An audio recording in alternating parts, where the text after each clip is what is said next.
Good morning, everybody. Welcome to SafeDefend Live. I'm Dave Evans here with the great Dr. Vecchi. We're going to talk about leakage. Now, Doc, when you get over 50, leakage means something different, I think. I'm a little concerned about it. So I'm curious what we're going to talk about today. But I think the topic's important, and we need to always be assessing our environment.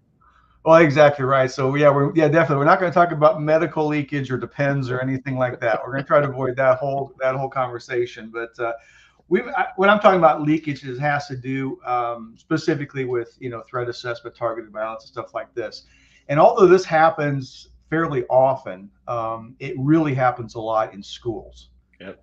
Some of the cases and information that we have as far as previous attacks is that upward of like 80 plus of the cases that end up to be violent, rather it's deadly violence or some other form of targeted violence.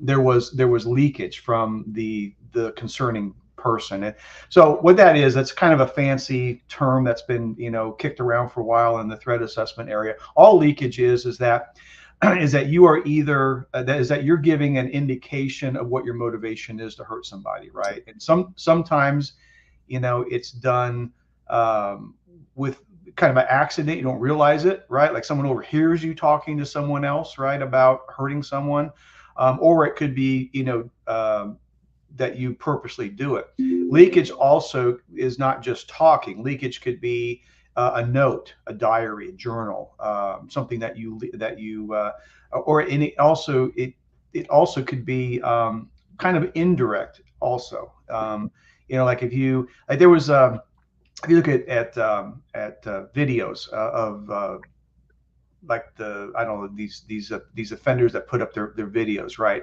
Yep. And some of them are really direct as to what the videos mean. I suggest you don't come into work on or school on Monday, right? Because I've got Molotov cocktails and I've got this, and we've seen that, right? That's a very direct leakage, right? That's letting people know what's going on.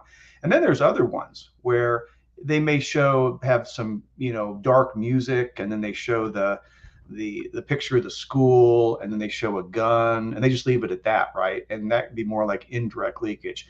So the key is here, and especially with kids, especially with schools, is the fact that a lot of kids leak their intent either verbally or non-verbally.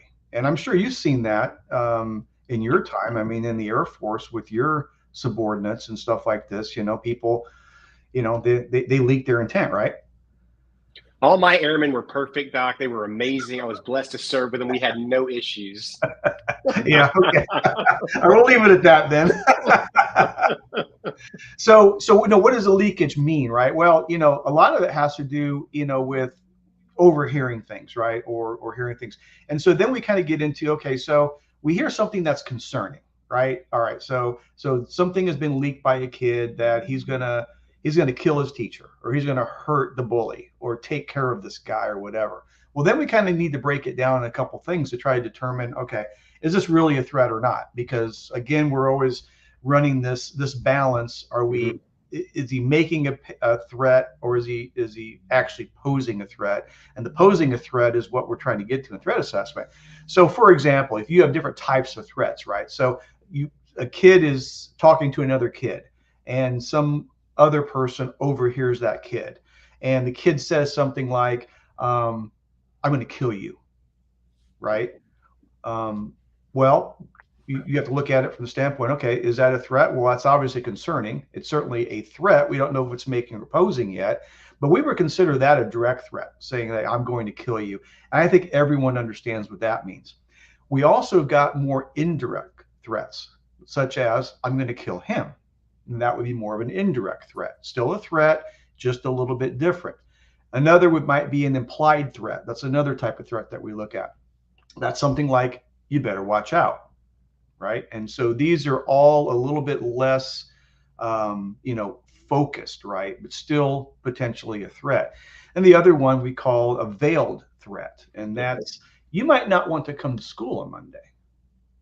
That's a veiled threat. And then sometimes you have conditional threats, which actually you got control over. And that is something saying like, if you do that again, I'm going to kill you, right? So as you overhear these things or you see these things, or however they're detected, whether it's verbally or non-verbally, we want to look at it from the standpoint: is it a direct, an indirect, implied, veiled, or conditional? That gives us the sense of urgency sometimes, right? But that's still not enough. Okay, what we have to do is that if you hear concerning behavior, such as a kid talking to another kid saying any one of these type of threats, you got to intervene. You can't just let it go, because you still, threat assessment is nothing more than an investigation here, right? So the next step would be to pull that kid aside and say, hey, what's going on? Now, in determining whether or not that's a real threat, right, posing a threat versus making a threat, you're going to look for certain things. Okay, if the kid just says, you know what, I was just angry because that he made us lose the game, right? I didn't really mean anything by it. Or they apologize, or they give some sort of rational explanation for the context of the so-called threat. Then basically we consider that kind of not a real threat. That's making a threat without posing a threat. Now, it doesn't mean that we ignore the kid. We just maybe want to watch and wait, right? Just kind of make sure he's okay. Because again, bottom line is some sort of a grievance. Even when they don't mean it, it still comes down to a grievance. And of course, the problem with threat assessment, the perennial problem is are they actually on the pathway, or are they just upset and frustrated, right? And we see this a lot. And that's really the art to the threat assessment, is looking out for leakage, looking for concerning behaviors, determining what type of behavior it is: direct, indirect, implied, veiled, and conditional, and then asking or going a little bit further with that investigation to say, hey, did you really mean it? And if he really didn't mean it, he apologized, or there's a real good rational explanation for it given the situation, then we're not dealing with a real threat.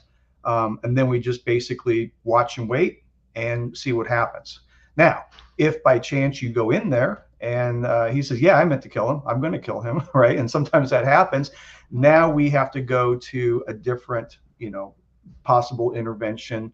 And that's the beautiful thing about threat assessment, is that this approach and doing it in this manner gives us appropriate, not overreacting, not underreacting ways to intervene. And I just think that's really important, especially for kids and especially for schools. Yeah, so you brought it. I joked about my time in the Air Force, but this is a serious thing. I had two young folks in my leadership time that made comments about hurting themselves.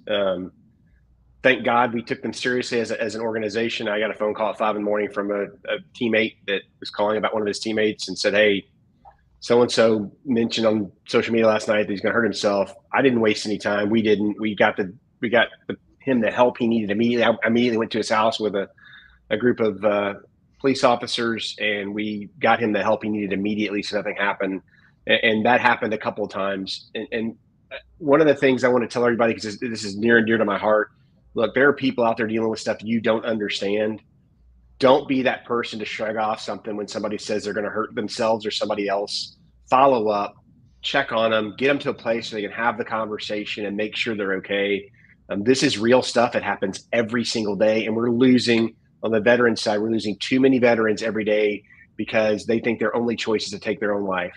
If we would have listened to them and could have helped them, we could have prevented all of those incidents in most cases. So this is a real thing. It's not just about hurting other people. It's about hurting yourself or someone close to you. So I take these comments very seriously. It's not a joke when somebody looks at me and goes, I'm so mad I'm going to kill him. I'm like, okay, hold on a second. Mm-hmm. Really? Let's talk about that, because this is not something that you blow off. And too many times in our country today, people put their head in the sand or turn the other way when they see something that's uncomfortable because they don't want to deal with it.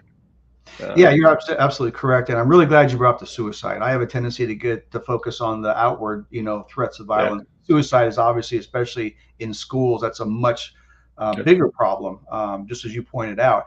And, really the same thing, right? So you can make or pose a threat of suicide also, right?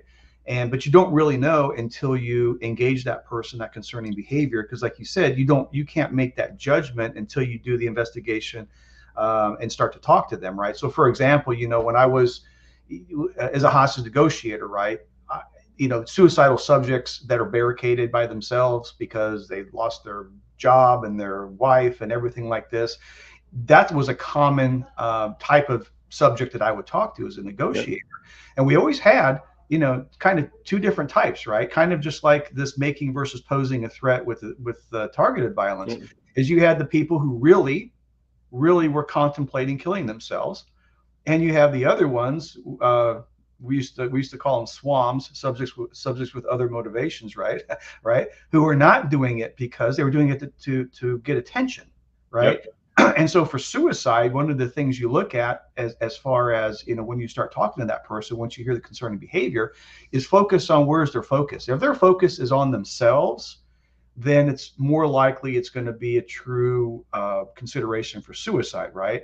If their focus is I'm doing it because I'm trying to get someone else's attention or I'm doing it outwardly, a lot of times it's for attention and for other reasons. They were just, frustrated, just like the kid who said, hey, I'm going to go kill Billy, and he didn't really mean it, right? Right. Again, like you said, we can't make that judgment until we deal with that concerning behavior. So you deal with the concerning behavior, the result of that assessment, whether it's suicide or targeted violence, will then give you the direction on, is this a real threat or not? But either way, you're going to be intervening with that person, even if it turns out that you're just going to watch and wait, or maybe it's escalated to the point we had no idea and we need to get the police involved, right?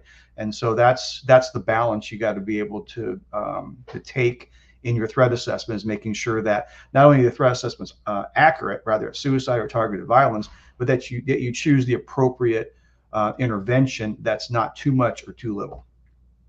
Facts. Well, everybody out there, I hope that you have a great week, a great weekend. Next week is the 4th of July. So happy birthday to the great country we live in.